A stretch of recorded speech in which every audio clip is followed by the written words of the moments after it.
Ways your childhood affects your love life. Have you ever wondered if your childhood influences your adult love life? According to psychological theories, your childhood experiences shape your behavior and viewpoint on love and relationships. As an adult, having a healthy and wholesome childhood improves your chances of finding long-term, meaningful partnerships.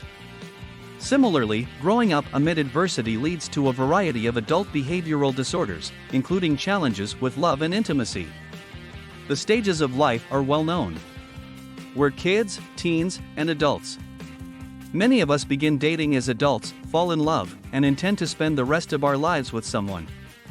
Indeed, much of the injury or tension in your relationship could be traced back to childhood events and behaviors. And no, I'm not referring to the battle over old, humiliating family photos. Our upbringing has a significant impact on us in ways we are unaware of. The more we learn how to harness these forces to help rather than hurt our relationships, the better. To understand how your childhood influences your love life, you must first discover the patterns and conventions that you learned as a youngster. Humans learned by watching and copying others. A bunch of studies looked at this for both humans and our ancestral cousins, monkeys.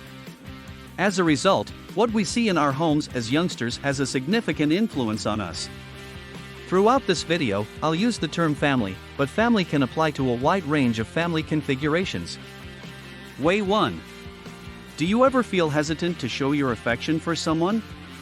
Or maybe your displays of devotion make your companion feel suffocated.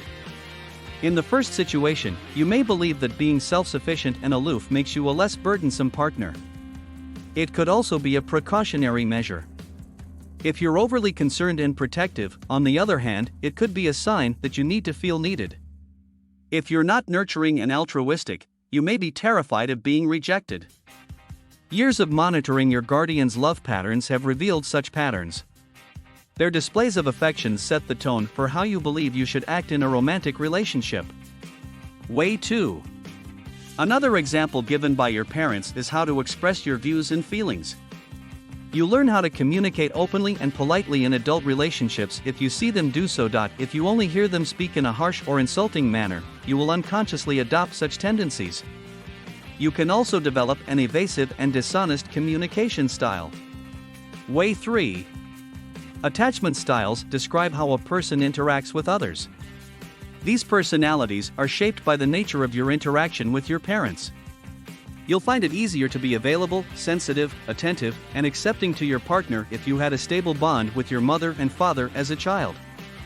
An insecure attachment style, on the other hand, may include challenges with trust, fear of desertion, and difficulty expressing your worries. Insecure childhood experiences can make you chilly, aloof, needy, envious, or confused in romantic relationships. Way 4. Do your parents have trouble resolving disagreements amicably?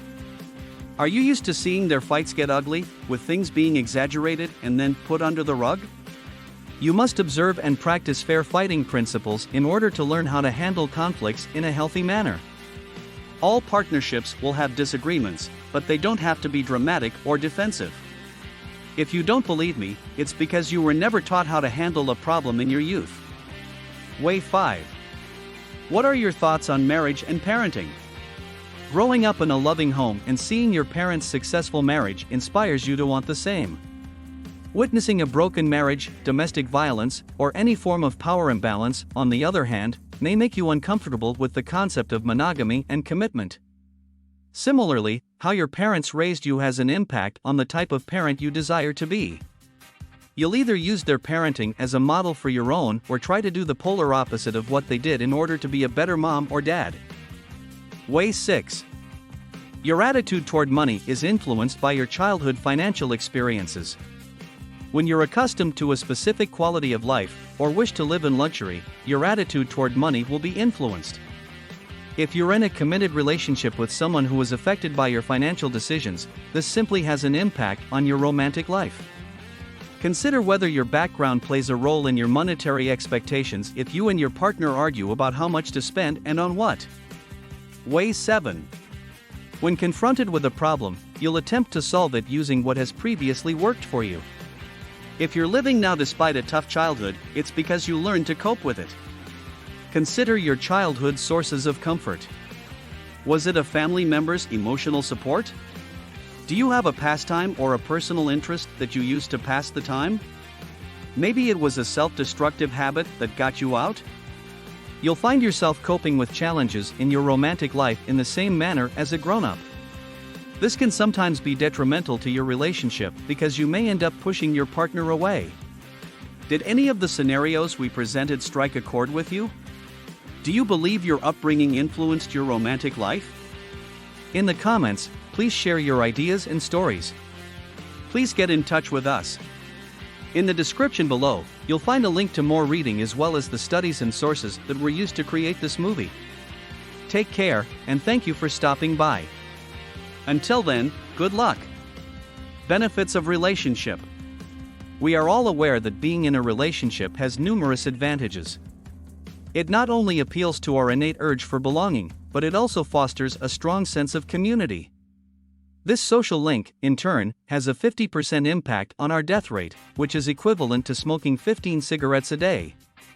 We're less stressed, less prone to mental illness, and less likely to get sick. Honestly, I should get compensated for keeping my fiancé so healthy. It's clear that stable, healthy relationships contribute to our overall happiness and fulfillment. You may or may not wish to discuss the details of your traumatic event. Both are viable possibilities, and the choice is yours. If you're ready, tell others around you that you're aware that your childhood trauma is affecting your relationship dynamic and that you're working on it. If you're ready and feel comfortable, you might want to share parts and pieces of your tale with your spouse or friends to give them some context. It's not necessary to reveal everything right away.